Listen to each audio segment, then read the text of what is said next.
The ASEAN Philippines 2026 updates mula sa Bombo Radio Philippines. Fully digitalized.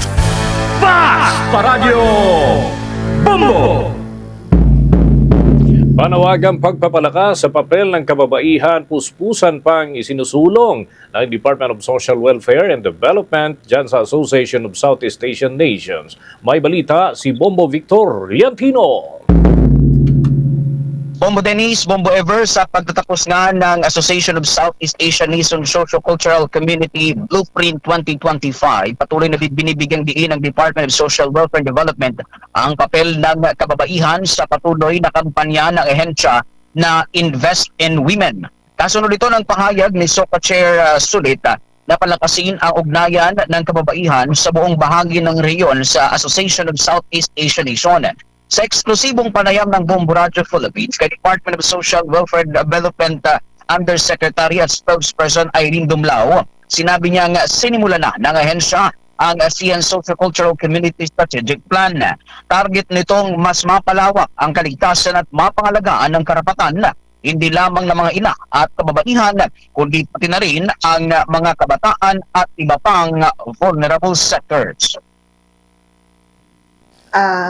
Sa ASEAN, we truly recognize yung women's substantial involvement sa development process.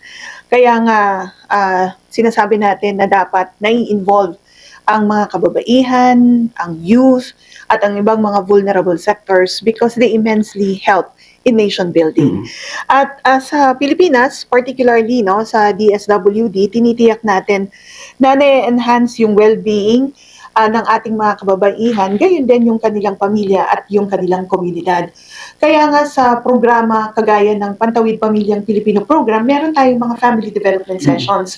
Doon kasi sa family development sessions, kinakapacitate natin yung mga mothers being a household head ng kanilang mga pamilya.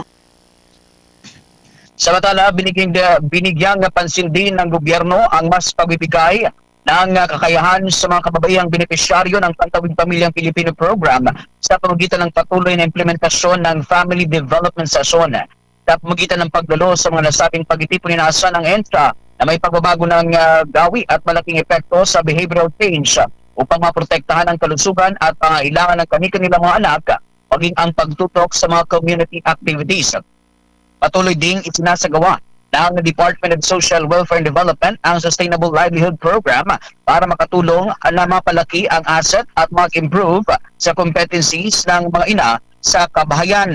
Maging ang community-driven development ng Kalahi Seeds na isinusulong para mabigyang prioridad ang women volunteers na sa patuloy na pagpaplano, pagbabudget at implementasyon ng mga proyektong may kaugnayan sa kanilang komunidad.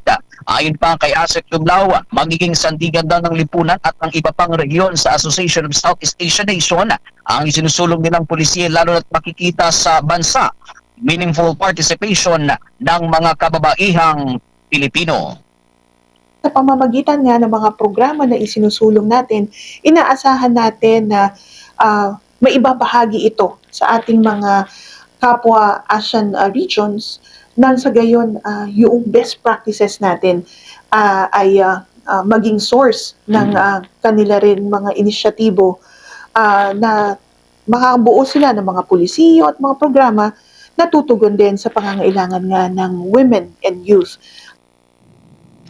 Mga kabomot ka sa nation, patuloy ang pagsubaybay ng Bombo Radio Philippines sa mga kaganapan pa rin ngayong ASEAN Philippines 2026. Mamaya, ang event natin, ngayong araw, Bombo Dennis, ang event natin ay high-level ASCC Council Forum and family photo. Mamayang alas 9 hanggang alas 12:30 ng hapon.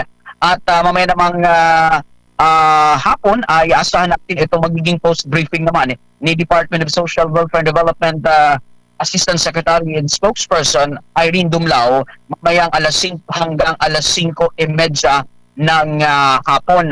At hindi katulad kahapon na Bombo Dennis, no? Kasi naging closed door meeting itong isinagawang pagtitipon kahapon. So ngayon, itong magiging pagtitipon nitong ASCC Council ay magiging mapapanood live stream yan, Bombo Dennis. Okay, Bombo Vic, maliban dito, may mga kasabay bang events sa other venue itong Association of Southeast Asian Nation ngayong araw?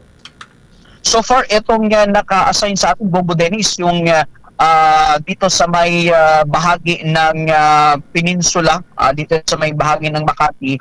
And mayroon pang mga iba't ibang event na sa iba't ibang venue, Bombo Dennis. And itong ASCC Council, and specific lamang ito dito sa isang venue na ito, Bombo Dennis. Sige, with that, maraming salamat, Bombo Vic.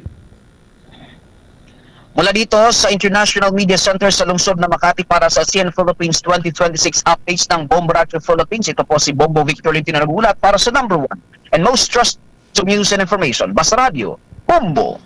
For the most trusted source of news and information, visit our website at www.bomboradio.com. Follow us on Bombo Radio mobile app, Facebook, YouTube, TikTok, and X, formerly Twitter. Like, share, and stay connected. Anytime, anywhere.